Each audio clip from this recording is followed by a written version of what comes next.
Hello, and welcome to Life of a Boss, the podcast, hosted by entrepreneur, public speaker, and mentor, Jason Hardin. This podcast is all about helping audiences create and reach their own definition of success through positive thinking, perseverance, and personal development.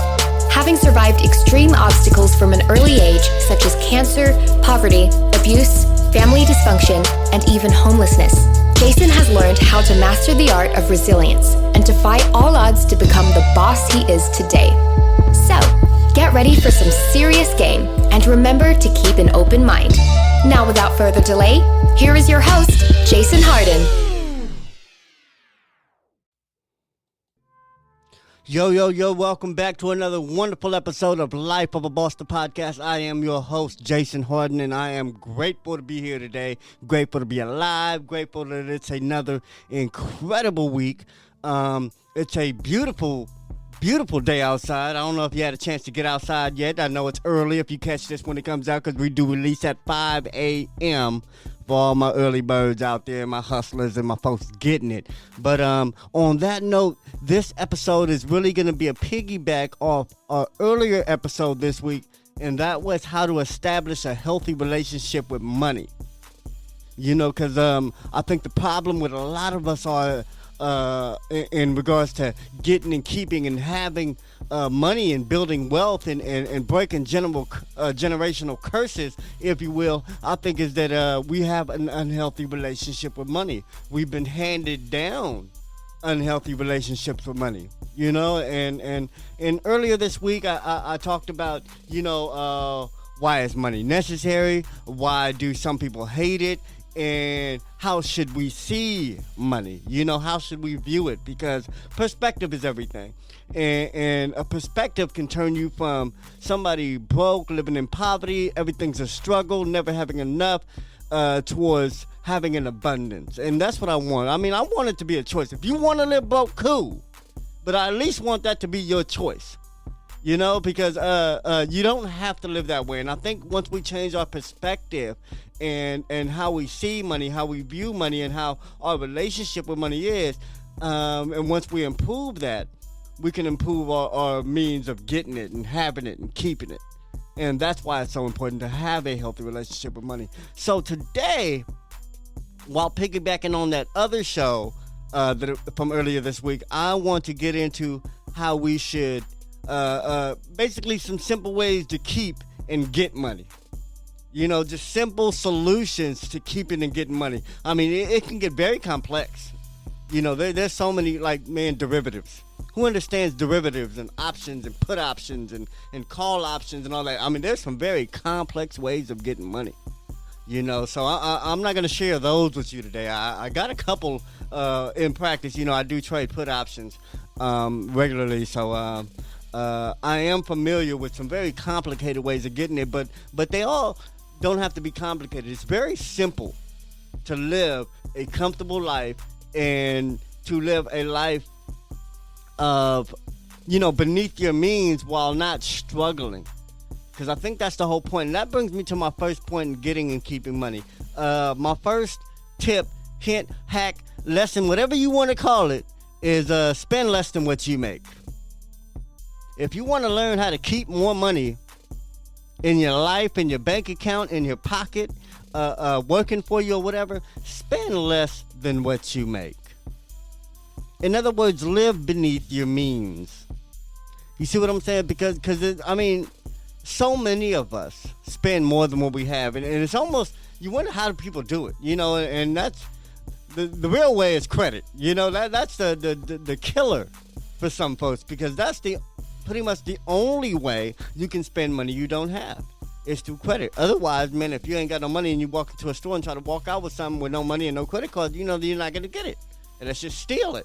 You know what I'm saying? But credit is one way for people to always be spending more than what they make. And that's the surefire, most easiest way to never have enough. Is to always be behind, you know, always be a negative number. So stop spending more than what you make, and then just that transition alone, you know, you'll figure out like, wow, I make almost enough. And that's what, nobody really makes enough unless you got a really great job and it's something you really enjoy, or even just got a great job and it's something you hate, and you make great money. But the average person doesn't make enough. Minimum wage doesn't cover enough, especially in California. I don't know if in Atlanta, does it work out for you? In Oklahoma, does it work out? I know some people live a lot better. I have friends that live in $500 beautiful apartments, about to rent a house for like $600-700, So I know that the cost of living is lower in some places, but the average job does not pay you enough.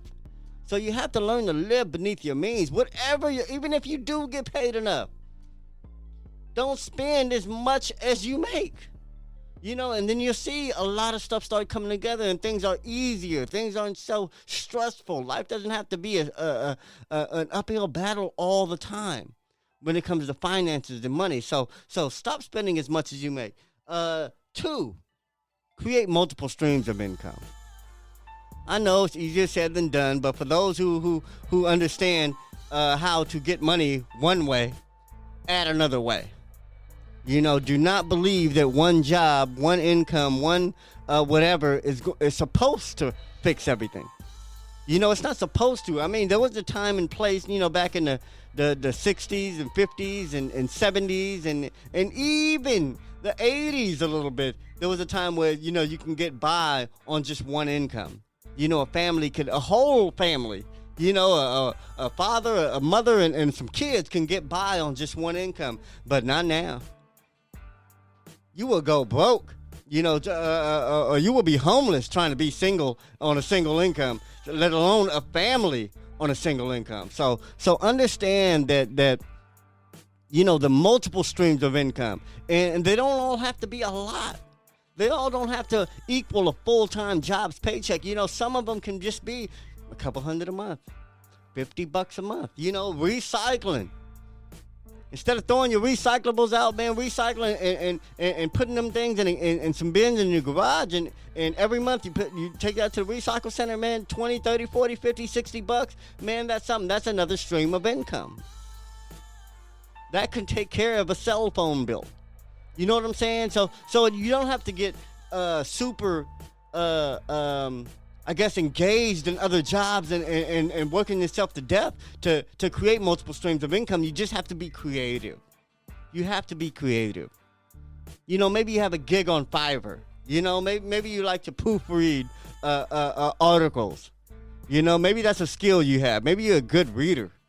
You can go on Fiverr and say, I'll proofread your article for $5 for 100 words, 500 words, and people are just sending you articles 2-3 times a week. $20 a week, $25 a week, that's $100 a month. So create multiple streams of income. That's definitely a millionaire habit, a billionaire habit. Nobody gets wealthy off one income. Your boss will never pay you enough to sit next to him. You know what I'm saying? In the game of life. So always, add, be creative. Think of how can I add something to what I make? How can I add to what I make? And man, you have to think outside the box sometimes to do it.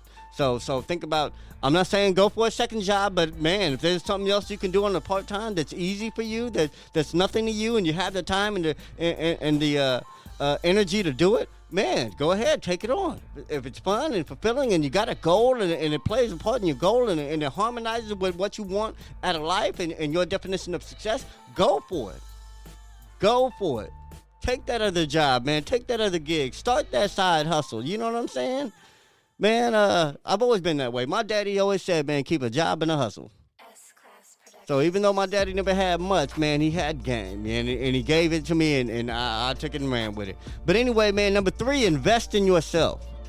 You have to invest in yourself. I don't care what you know how to do, man, get better at it. And investing in yourself isn't always money.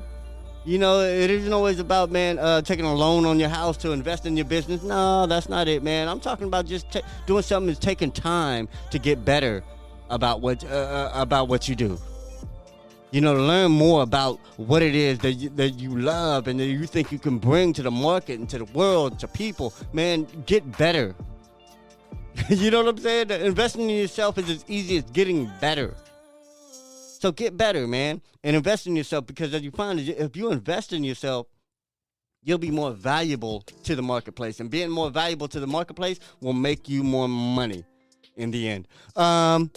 Build your credit. Oh my God, man. Build your credit, man. So the opposite of spending more than what you have is building your credit. Building more of what you don't have. You know what I'm saying? Building, man, allowing yourself to qualify to get money that you don't have and even can't pay back. It's part of the game. And I'm not saying build your credit and then use it, but build your credit and then leverage it. Leveraging is different than using something. Using something is just, it's gone. It's dissipating. You used it up. When you leverage something, it's still there. You know, it's still there. You didn't use it up. You're using the fact it's there. You're just using that it exists as part of whatever you're trying to accomplish. You know what I'm saying? So build your credit so you can leverage it, not lower it or destroy it. You know what I'm saying? So build your credit. Build it early. You know what I'm saying? Try to stay under 10%. If you got $1,000 credit limit, man, don't ever go over $100 for over a month. You know, keep your shit low. You know what I'm saying? Keep your things paid off. Build your credit. Because, like I said, when it comes down to a major move that you could put down or make, you want to buy a house, man, whatever it is to make that move, man, you want to be able to do it. You don't want credit to be a hindrance. You don't want having shitty credit to be an obstacle. So always be building your credit. All right? Next, learn and offer something valuable. Learn something. You know, when you invest in yourself, now all that investment can pay off once you offer it to the world. You know what I'm saying? Whatever you learned out of life, your biggest skill, whatever you want to, your passion, whatever that is, man, offer it somehow. Teach how to do it. Offer the end result of it. Sell it. You know, teach it. Consult about it. You know what I'm saying? Do something and that you can turn into value for someone else. Because once you have value, and you can give that to someone else, they can give you money in exchange for your value. But you have to be valuable, and that's why you have to invest in yourself constantly. So you can constantly add to your value. So you have that value to use and sell and leverage to get the things you want out of life. All right? Next, don't be afraid to be told no. Don't be afraid to be told no. Because if you're afraid to be told no, then you're afraid to ask. And for years, I was afraid to ask for shit because I hated being told no. I hated being told no. So do not be afraid to be told no, because life and success and money and everything good it's a numbers game. You know, if you want to succeed and you got to hit them numbers. You know, if you want to reach people, you got to give them numbers. You got to give them numbers. You know what I'm saying? If you want to fall in love, man, it might not be the first woman you meet. So you got to damn near run through them. And I don't mean run through them in a nasty way, whatever. You know what I'm saying? But I mean, you have to date. You have to meet people. It's a numbers game. Hold on. Give me a second. Yeah, I don't want my computer to die while I'm on here. This live show. But the cool thing about being authentic is it doesn't matter what's going on. We just take care of business. All right? Give me 1 second. All right, now I'm back. See how easy that was, man? See how easy it is to be authentic? Anyway, like I said, man, don't be afraid to be told no. Because life is about, and success is a numbers game, and it's about how many people you can reach, how many people you can ask, how many people you can present to, how many people you can get your product in front of, and you're going to be told no. You're going to be refused. You're going to be denied. You're going to be shooed away or told to leave, man. It's going to happen if you're trying to do anything major in life.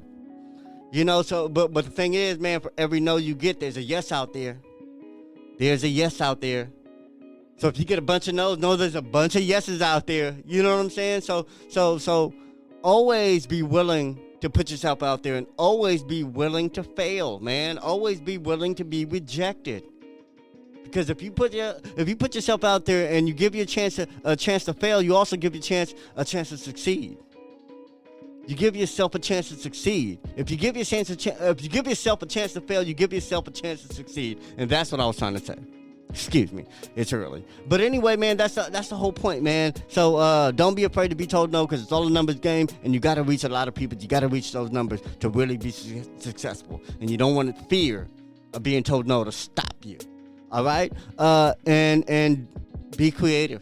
That's the last one. Be creative. Man, if you want to get paid out of life, if you want to make money, if you want to experience things, be creative. All right, man? Well, that's my time, man. I just wanted to help you establish a healthy relationship with money, man. Because like I said, that's where wealth starts. That's where the foundation of building wealth, generational wealth, long-term wealth, something that's going to sustain you forever. Until the end of time, your time, and your family's time. You're going to have to, like I said, establish a healthy relationship with your chip. All right? Anyway, I love y'all, man. Check us out, man. We have new episodes out every Monday and every Thursday. Man, check us out, lifeofaboss.net. If you guys want to see other things that we produce and every other content and products that we got available just to help you live on top of your game and be the boss that you were meant to be in life. Everybody's a boss somewhere inside them. And you just got to unlock it, man. And you unlock it by discovering who you are and truly capitalizing on that, truly leveraging that, truly pouring into that and building that. All right? Anyway, I love all y'all. Got to let you go, man. Peace.